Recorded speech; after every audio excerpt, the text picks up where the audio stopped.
We're all mimes in some way or form, acting out our passions, beliefs, or dreams, basically who we are, and all without words, whether we realize it or not. On this podcast, I speak with a few good folks who have an idea of what their particular mime is and talk about it here with me on Meet the Mimes. I'm your host, Zeno T, and thanks for listening.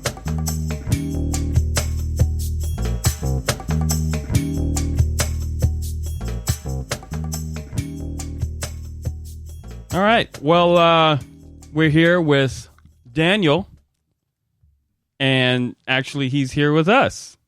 So, nice to meet you, Daniel. Nice to meet you, Zin. Yeah. Can you tell us a little bit about yourself?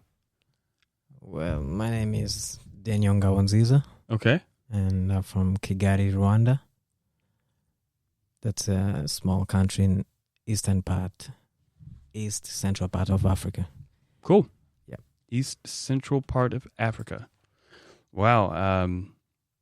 You've been there all your life, of course. In comparison to the U.S., like when it comes to, I guess, infrastructure, cities, how they look and things like that, what would be that comparison?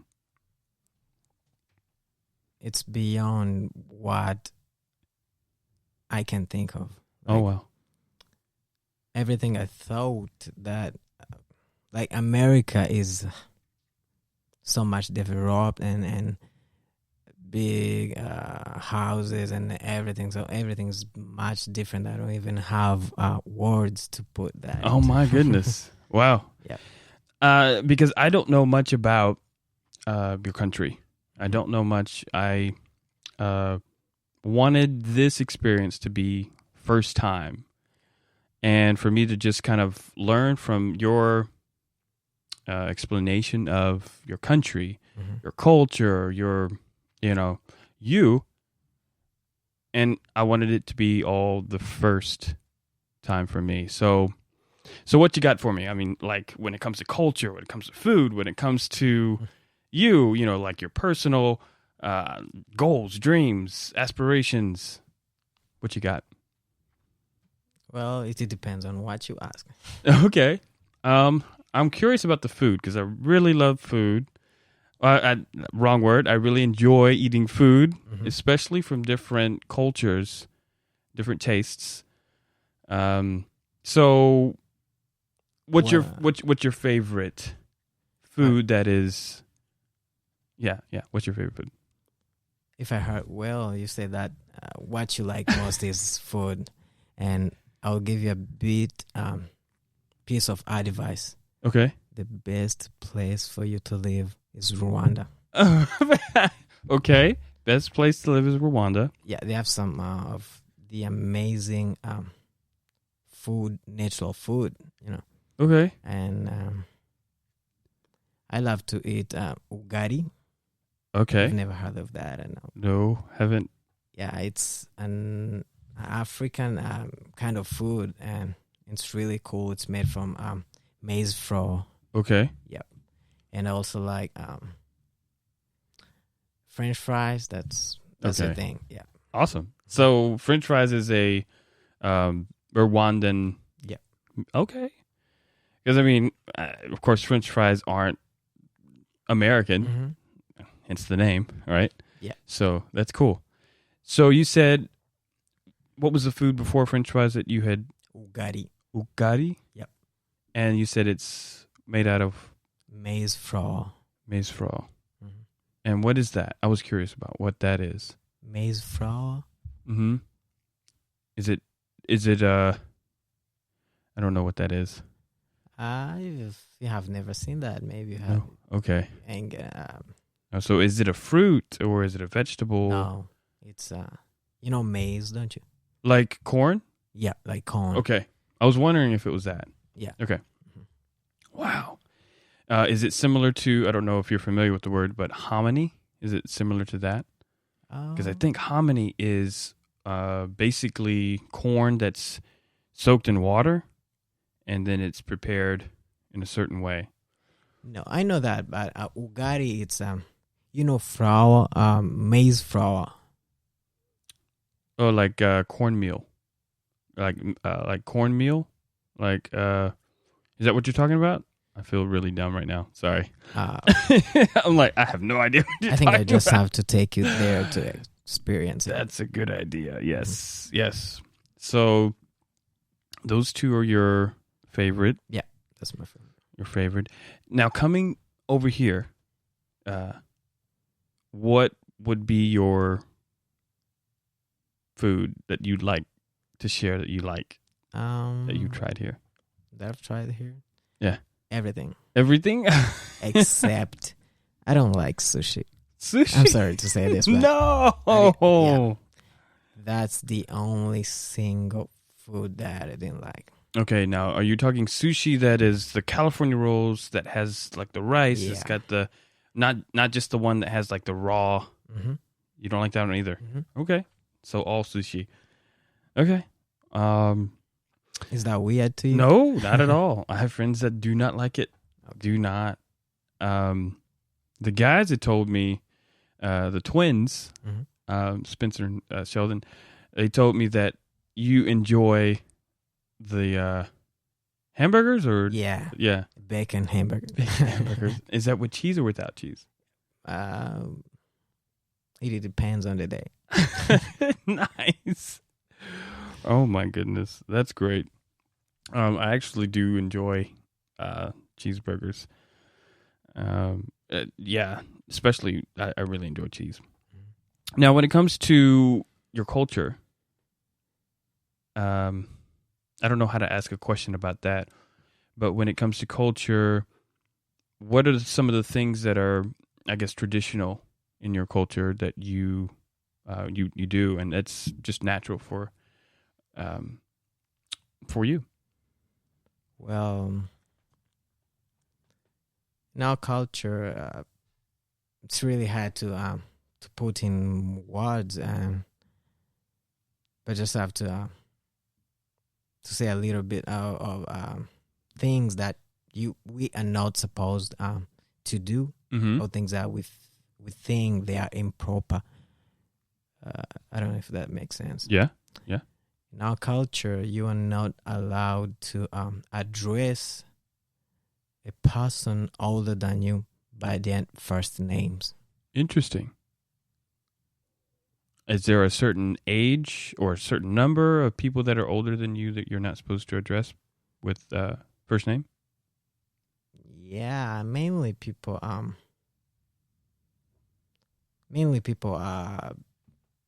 beyond 40s, 50s. Oh, okay. Yeah. So if I'm like, I'm 37, Mm-hmm. I am not, according to your culture, if I were Rwandan, is that right? Rwandan? Yep. Okay.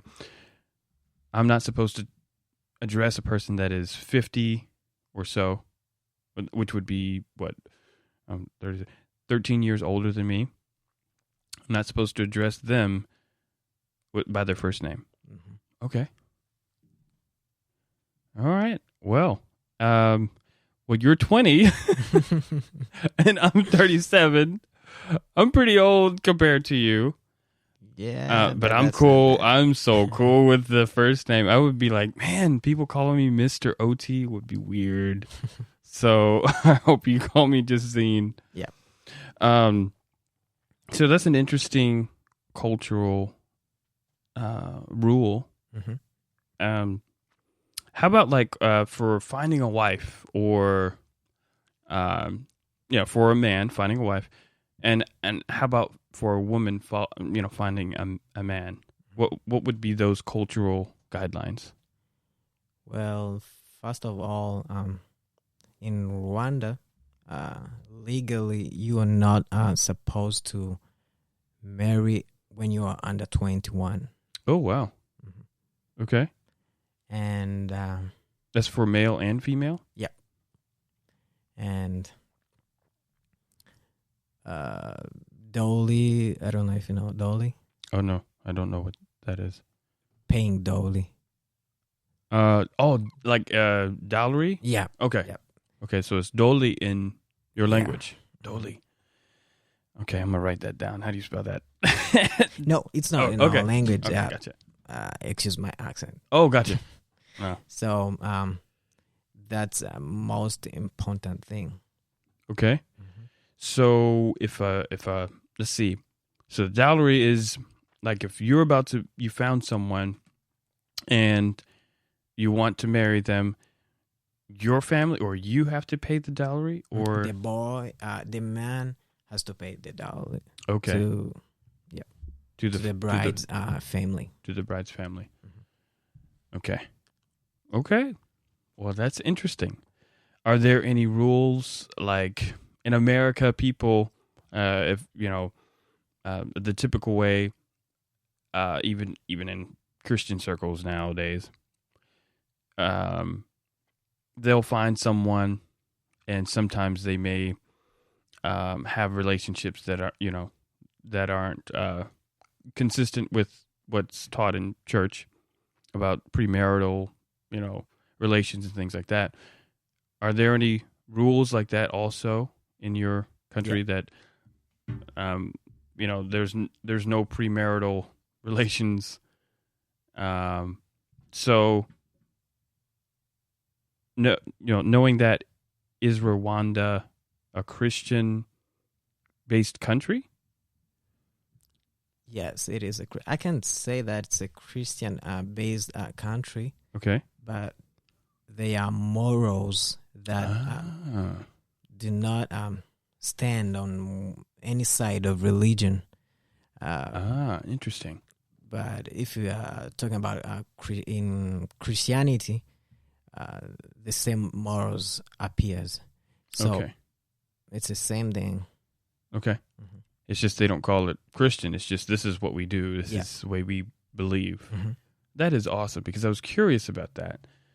Whether a culture is influenced by Christianity or if they already have a great moral system in place and then Christianity kind of comes around. Yeah. But it seems like sometimes Christianity takes all the, what would you say?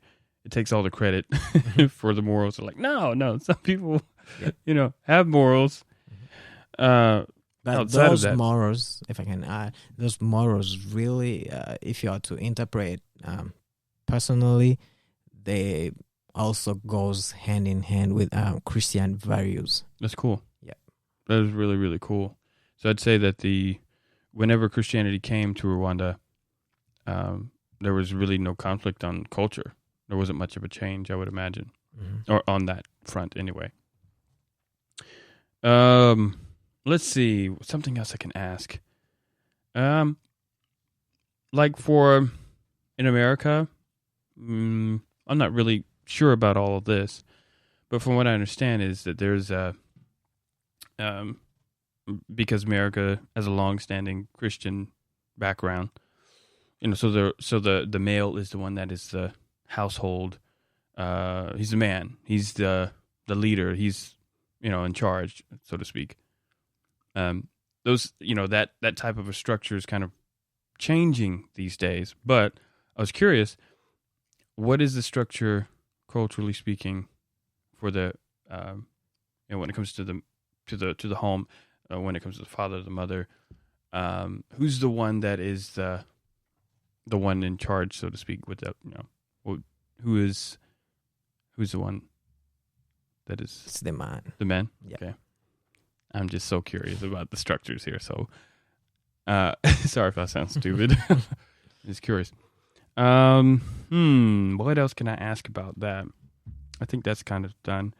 How about what is the governmental structure there? Is it democratic? Yeah, it is a democratic. Mm-hmm. Wow, I'm just answering my questions with my questions. Well, do you have anything that you'd like to, I guess, share without me asking about your culture that you can think of? About our culture? Yeah, just your daily life or just how things are there. Well, because instead of history, culture. Anything you'd like to. I can say that Rwanda is the Rwandan culture is a bit different from many other cultures. And Okay. Like in what way do you mean this? well, if someone was in Rwanda in before 1994, maybe in late 80s, Okay. 70s, and the person in 2020 Rwanda, there is a much difference. Like the culture which was there, it's really different from the current culture. Like things really turned upside down from the early 2000s. So right now, our culture really stands on more of Christian values, those morals I was talking about. So our culture is, it's really hard to put in words. I can see that. Well, I was trying to take some instances like from America, and I was hoping you would, have a comparison to it. But I don't know how to really ask. How would I ask? Because I'm thinking about my own culture. I'll try to answer that. In the few days that I've been to America, there's things that I came to realize that are different from where I come from. Okay. I've been to some families here, and I've seen the relationship between children and parents. Oh, this is gonna be good. All right. Some point, for some reasons, I wish I was born here. Oh, okay. You can ask me why. Yes. Why? If you go in Rwanda, not only in Rwanda, but many of African countries, there's no such close relationship between parents and children. Interesting. And it's not that they hate each other. It's not that. But that feeling of attraction, of caring about each other is really, really not there. Okay. You mean caring? Caring and okay. Okay. I've been to one family when I was here. Okay. And I paid attention to the conversation of the mother and her children. And all I had in just 40 or 50 minutes was the repetition of one word in just like millions and millions times. Okay. And that's, I love you. Oh, wow. It's not that my parents hurt me. Mm-hmm. They really, really, really loves me, and I know it. Okay. But the word and expressing it. I've never. If many times it can be like 5, not even 5. Like from when I was like 10 up to now. If I could count less than 3 times that I've had that word from my parents tell me that I love you, son. I love you, son. Not that they don't love me. Yeah. They really love me and they care about me. But that word really creates that close relationship, that, that bond between parents and children. And that's not something which is there in Africa, mainly where I come from, Rwanda. And I've seen here parents, not even parents, just people. Like yesterday, you told me that you love me. The guys I live with, I can't really remember the times that they tell me that I Wow. love you, I love you, I love you, I love you. Wow. So it's really, really cool. And I love America because of that. Wow. That's awesome. Yeah. I never thought about that. That's something I do take for granted. For granted. Definitely. Because when you said it, when you said about the interpersonal relationships that you had witnessed in families, I was thinking about, because I think about how the differences between Black America and the white America, and how children interact with their parents. I mean, I have some friends growing up, they would say things to their parents I would never dream of. Because I'm like, my mom would cut my head off. So I was just thinking you would go in that way, but I was just like, oh man, you completely took me off guard by that. And I think that is really cool because I don't think that we realize here in America, I'm saying for myself, how much saying I love you bears weight and, in a good way for the other person that is on the receiving end. Man, that's something to think about. Yeah. Really is something to think about there. And cherish. Because even like with my own family, I see my parents a lot.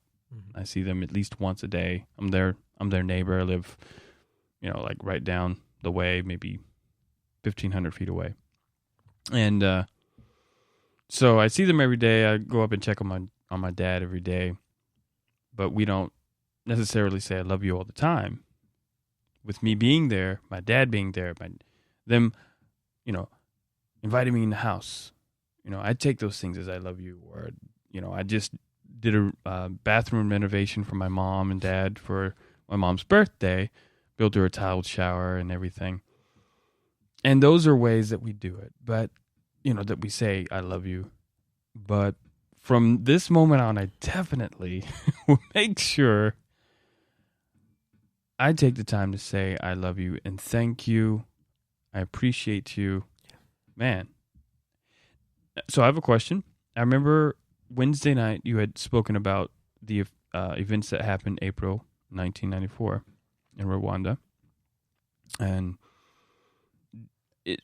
do some of the ways that the interpersonal relationships with parents to the children, do you think that as they are now, were influenced by what happened then?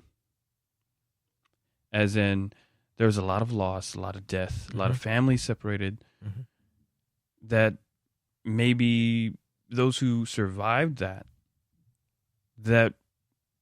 it directly influences how they attach themselves to their children. Yeah. I think I said about that. I say that the 1980s, 60s Rwanda culture is really, really different from 2020 Rwanda. Wow. Because of what happened, it really changed the whole view of how we see the closest people, families, it really showed us Wow. the value of people around us, Wow. Yeah. Yeah, I was just wondering, like you said, it shows you the value, but then I think I was wondering also if, yes, you value more, but does it also cause people to not, or to be standoffish and not showing that affection because of that fear of what could, you never know what's going to happen from day to day.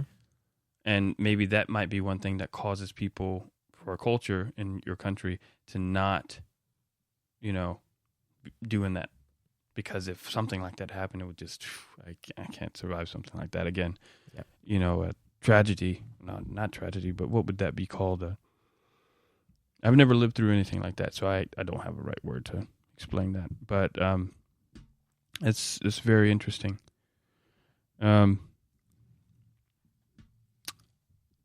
Well, with this show that I have, this podcast, it's called Meet the Mimes. I don't know if you're familiar with that word. Yep. Have you ever seen, like, in France, like movies about in France where you see this guy that's in striped and he's doing this little thing? So that's a mime, all right? And these guys, they'll sometimes act out different things, like they'll act out what a lion is or whatever. I've never really seen a mime perform, just shooting in the dark. But they basically act out different things. They're mimicking something that majority of people are familiar with, no matter where they're from in the world. You know, it'll be something that they know that general, audience would recognize. So I named my show Meet the Mimes because I wanted to talk to people who knew what the things were that they're doing in their life, that they're acting out without words, and would feel comfortable enough to talk about it here on the show. So I have a question for you. What is your mime? What is it that you're acting out without words that you're putting out for everyone to see? What is your mime? That's a question. It's very interesting, and we can end with this. I mean, if you need a little bit more room of time to think about it, I can kind of ramble on about some things while you think about it. Okay. But your mime can be your beliefs. It could be your goals. It can be what you feel called to do and are doing, or at least in the process of it. It can be your profession, anything like that. So, anyway, my mime, and I'm doing this on the fly because I really don't think about what my mime is. My mime is I look to live life to the fullest. And that means doing whatever it takes to be able to be honest to myself and other people. Some of those things that kind of go into the mix to make that happen is I have a relationship with God. I attend church sometimes, Wednesday nights right now, and trying to be able to get close to people and getting to know them with the spiritual basis of Christianity, of course. But I also have friends that are of different walks of life, which also influence me, with impressions about God from their perspectives as well. I also look to connect with people through this platform here as another way to be able to connect, and that's my mime as well, part of the mime.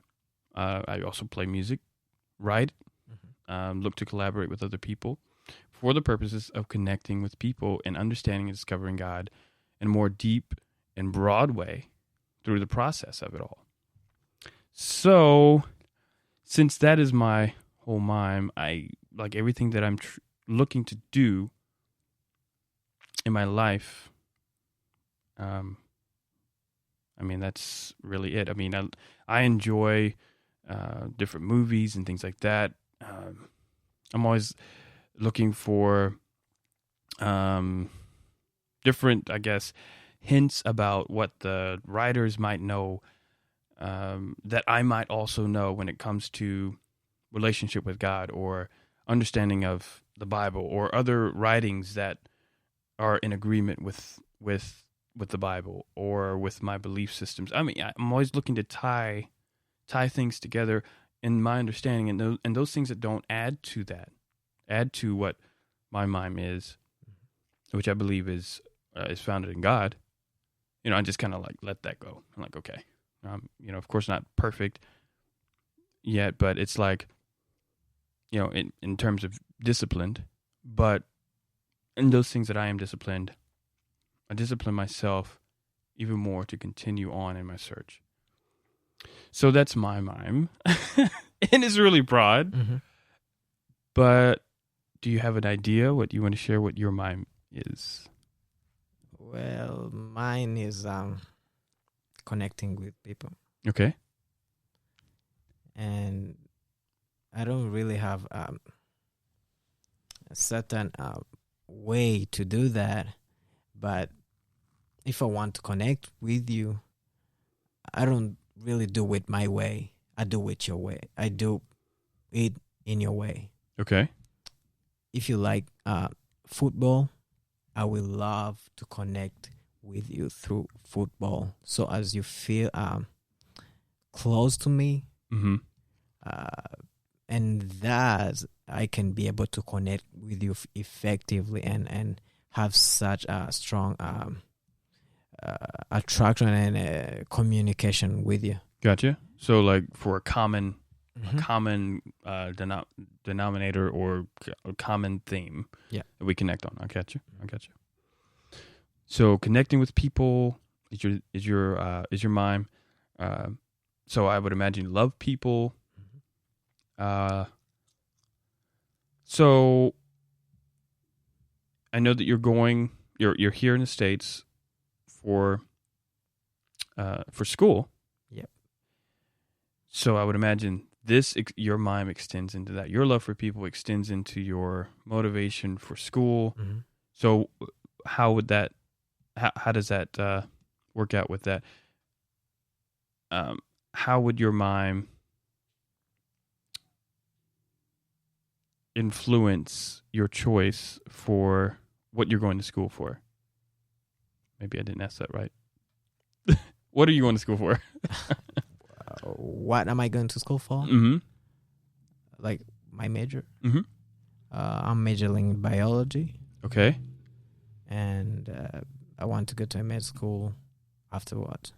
Okay. So that falls in line with your mom. That's cool. And I think you told me the other day it was cardiology. Yeah, it's cardiology. And that your motivation for cardiology, what was that you said your motivation was? It's the need for cardiologists in my country or in the region. Wow. That's really cool. Really cool. Love for people fuels Daniel to come to America and go to school and begin his studies for the end result to be a cardiologist, to go back to his country to help the people in need. Now that's definitely a mime. So, well, do you have like, I don't, usually include people's, whole names on the show because, not everybody is wanting to be, in the spotlight. And, you did say your whole name, but is there any like social media you want people to get in touch with you, or I want to kind of put that here at the end? Well, I do Facebook. Okay. And my name is Daniel Ngabonziza. Okay. Same on Instagram. Okay. And Twitter. And Twitter? Mm-hmm. Awesome. Well, you might be getting people to get in touch with you and, give you a little encouragement on the way. Hey, keep going. Mm-hmm. It's a worthy endeavor that you have to, to do what you're doing there. So I guess that concludes this episode of Meet the Mimes. And I'm glad to have my friend David Ngabonziza. Is that good? Daniel Ngabonziza. Ngabonziza. All right. It's pretty close. So it was great to talk with you, man. And we're going to have part 2 with Daniel and another young man that's been on this show. So, listeners and watchers, stay tuned for that one. All right. we'll talk to you all later. Bye. Hey, thanks for joining me on this episode of Meet the Mimes. I hope you've enjoyed it as much as I did. Heads up on upcoming content and look out for video of each one of these talks on Meet the Mimes YouTube. Well, that's it for now. Stay interesting.